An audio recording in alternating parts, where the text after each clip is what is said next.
আমাদের চলচ্চিত্র শিল্পী সমিতির এত মানুষজন প্রায় প্রত্যেকেই নাম করা যারা মারা গেছেন, প্রতি মাসে আমি তাদের নিয়ে আমরা একটা মিলাদ মাহফিল করি। তো আমি স্পেশালি সুবার জন্য আমি একটা মিটিং করেছিলাম, তখন অনেকে মত দিল যে হ্যাঁ ঠিক আছে, এটা অবশ্যই করা উচিত, কিন্তু আমাদের যে মাসিক যেটা হয় তখনই আমরা করব। তো এইটাই মাসিক, মানে আমরা রোববারে করছি ইনশাল্লাহ। আর আমরা দোয়া করেছি সেদিনও, আমরা তার আত্মার জন্য দাঁড়িয়ে সম্মান করেছি শিল্পী সমিতির, আমরা সমিতির মিটিংয়ের সময়। তো আর তার প্রতি শ্রদ্ধা, তার আত্মার প্রতি শ্রদ্ধা, ভালোবাসা আমাদের আছে।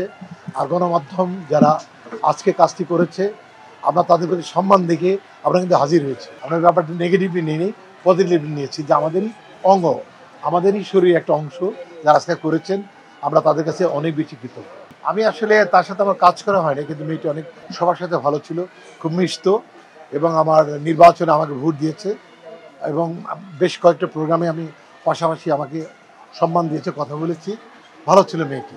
মেয়েটির জন্য আমাদের প্রত্যেকের পারিবারিক কাজ, স্পেশালি তার বাচ্চাটার জন্য, তার ছোট বাচ্চাটার কথা মনে আসলে আমাদের সবারই হৃদয়ে রক্তক্ষরণ হয়। শিল্পী সমিতির বর্তমান অবস্থা আসলে আমাদের বেশ কিছু শিল্পী অ্যাবসেন্ট আছে, কেউ কেউ অসুস্থ।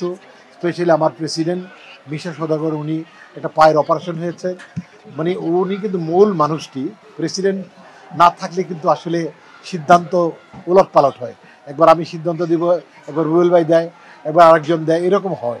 তারপরে আমরা কিন্তু মানে আমরা মিটিং করছি, কাজ করছি, যতটা সম্ভব শিল্পী সমিতি অ্যাক্টিভিটিস পরিচালনা করছি। তবে একটি জিনিস আপনাদের অবগতির জন্য বলতে চাই, বিনা কারণে আমরা অফিসে এসে বসে থাকবো না। আমাদের অফিস খোলা থাকবে, যখন যে আসবেন আমরা চায়ের ব্যবস্থা রেখেছি, আমরা 3টা স্টাফ রেখেছি, তারা সার্বক্ষণিক আপনাদের সেবায় থাকবে। আর আমরা যখন ফ্রি থাকবো তখন সমিতিতে এসে বসবো। ব্যাপারটা এমন না যে আমার কাজ টাজ বাদ দিয়ে আমি সারাক্ষণ সমিতিতে এসে বসবো। এটা আমি মনে করি যে একটা অত্যন্ত দুঃখজনক, এটা অন্যায় করেছে যেই মহিলাকে করাক না কেন, এটা ঠিক হয়নি।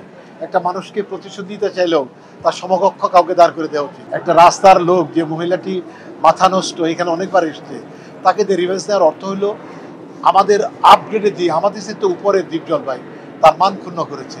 আর যারা করেছে তারা কিন্তু দীপজল ভাই লেভেলের, তাদের এই ভুল সিদ্ধান্ত ছিল, যদি এটা তারা করিয়ে থাকে তারা কিন্তু ওই মহিলার পর্যায়ে চলে গেছে। আমার মনে হয় তাদের সিদ্ধান্ত ঠিক হয়নি।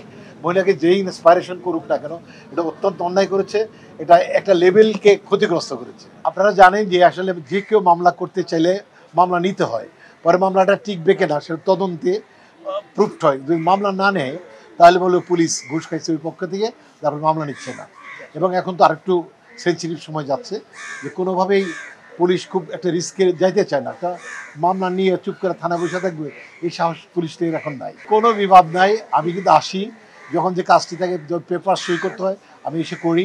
আমি আগেই তো বললাম যে আমরা এত ব্যস্ত থাকি কেউ কেউ, যে এসে সমিতিতে মানে বিনা কারণে এসে বসে থাকি না। আর আমি একটি মিটিং আজ পর্যন্ত আমাকে নির্বাচিত করার একটা মিটিং আমি মিস করি না, প্রত্যেকটা মিটিং আমি যাচ্ছি। যখন দীপজল ভাই তাকে টাকা দিয়েছে তখন উনি জানতেন না যে এই মহিলার দিন তার কাল হবে, তাই না? উনি জানলে উনি দিতেন। উনি এই টাইপের মানুষ, যত হিসেব করে না। আর এটা উনি কোনো ক্ষতিগ্রস্ত হয়েছে বলে আমার মনে হয় না, কারণ বিষয়টি কেউ বিশ্বাস করছে না।